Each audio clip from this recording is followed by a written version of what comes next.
and welcome to ECCB Connects. This is a production of the Eastern Caribbean Central Bank designed to share with you who we are, what we do, and how we serve you.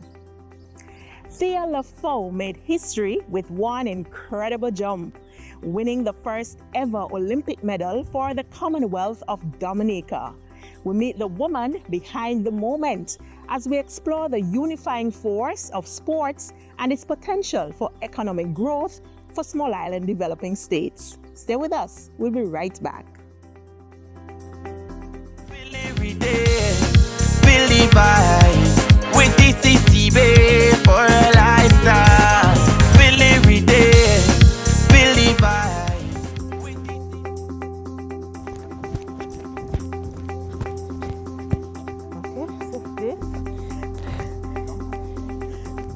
That's going to take me forever to get, but I'll keep practicing. However, we have someone who has already done it. Thea Lafond made history by winning the Commonwealth of Dominica's first ever Olympic medal. The Olympian joined us in person at the recently held 9th Annual Growth and Resilience Dialogue, where she shared what winning the medal means for her and her country. She also fielded questions from the audience. We're pleased to share with you an excerpt from the inspiring moment with the Olympic champion, Thea Lafond. What does this gold medal and your achievement mean, not only to you, but the people of Dominica? I think it is a platform on which they can stand a little taller, a sense of pride, a sense of worldly presence. And most importantly, I think that it is a true reminder that just because we are tiny does not mean we are not mighty. I am a huge advocate for the phrase, especially within the OACS, that it is about quality, not quantity. Our population or land size does not dictate our capacity to have power and influence in the world. And and I think that is what the Dominican people are feeling right now. And the best part, it seems to transcend, generations, religion, political status. One thing I have learned is that sport, and especially success in sport, is truly a unifying umbrella and factor. What is it you want to do with this success for your Dominican people? For my Dominican people, I would like this success to be the first step in actually procuring and creating a strong athletics foundation across the island. And that expands past just track and field. For me, this means, one, being able to provide a facility in my own realm, which is, of course, track and field. So I would like a track stadium built. But it also means procuring and ensuring the longevity of certain structures, whether it be ensuring that the basketball players always have the proper equipment they need, making sure that the cricket fields are always in the proper standings, that the young people can always use it, but also we can continue to host international competitions, and also kind of branching out on what sport can do, especially for our future generations. It's not just about hosting competitions or creating our next Olympic medalist. It's about having our next generation realize that there are so many opportunities that occur within the field of athletics. Maybe you're into sports management. Maybe you're into media videography. Maybe you're into meet management or marketing. It's more than just creating a sportsman or sportswoman. It's about creating a career path that is available within the sport. So I want to give you the opportunity to ask one or two questions. Do you think there's a possibility then that sport can become the locus of a whole ecosystem of development?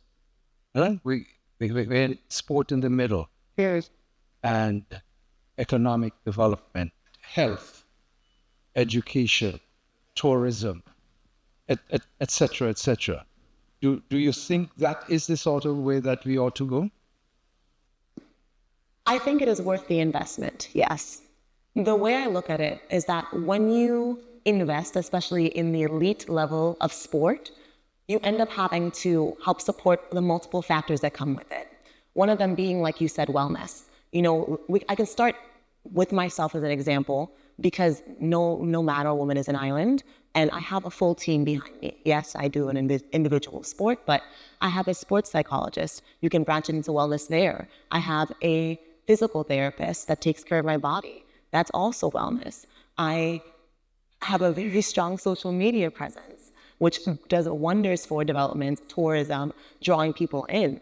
I think that sports can be a major focus. We've seen it before, whether it be golf tournaments to have people come in from all around the world and play. We can host, but we can also develop. And I think that not investing in sports is a major opportunity that is falling through our hands. And so the answer to your question is yes. I have a question that I need to ask you. For women in sports in particular, what should we be doing to keep our teenage girls interested in participating in sports? Because we tend to lose them after age 12, 13. And so you started at 13. So maybe you can give some advice so that we could see what we can do to keep them there. We underestimate the power of our words, especially to our young women. Very often we are fed the narrative that we can't do it all, or that if we go down the avenue of athletics or sports, that it's almost too masculine of a path. And I always tell, especially my young women, that if there's ever someone, especially a male counterpart, telling you that you are getting too masculine, it often means that they don't feel masculine when they stand next to you, and that is their problem, not yours. But there really is truth. I truly implore you to speak life and motivate our young women, especially our young sportswomen, because like you said, after the age of 12, around the world, the interest in athletics or sports for women, young girls, decreases drastically. And it is really because so much of it is our society telling them that they should not be doing that. And I think that a major part of it is to change that narrative within our societies. And it starts in the very intimate moments of our home, you know, around your aunts, your uncles, your mom and your dad. Be careful what you say. Those little comments about their bodies, or you getting too hard, or all this stuff, they become drops in a bucket. And after a while, the bucket becomes heavy. So I think we have to be careful how we speak to our young women. And instead of criticizing, we encourage. So please do so. There's another interesting question that has come from online.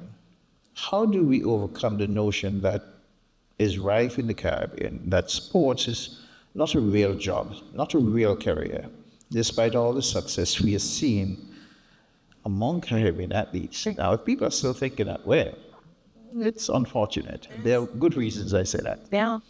I say that you nurture it without killing it. Please do not shut this child's ambition or dreams down. If you do not know how to go, and a lot of our parents, you know, including my own, when I started doing well in the sport, my parents didn't know what to do. My parents are very much so intellectuals, Dr. and Dr. Lafond, agricultural, educational, and then here I am, a sportswoman. They had background in sports, but they didn't as a youth. And I would say, especially if you're on island, talk to those in your athletic associations, your Olympic committees. Talk to them about how you can integrate sports into your child's life, even at a tender age. And I would like to push that. I believe in intersectionality and a well-rounded young person, meaning that just because you are pushing sports does not mean you should be faltering on education. I grew up in a household where I had to have a very good GPA, and I was also asked, okay, well, you finished third, how do we make you first? You know, same energy in both fields. So it is worth the investment the same way education is too. And it's great for their health. Let them run, they'll sleep better at night. And now for this week's financial tip. Always write down the grocery list before you go shopping, and make sure you stick to it. This will stop you from impulse buying and could save you hundreds of dollars each year. We've come to the end of this week's episode of ECCB Connects. Thank you for joining us for the powerful conversation with Olympic champion Thea Lafond. We'll be back next week with another program. Until then, stay inspired and stay connected.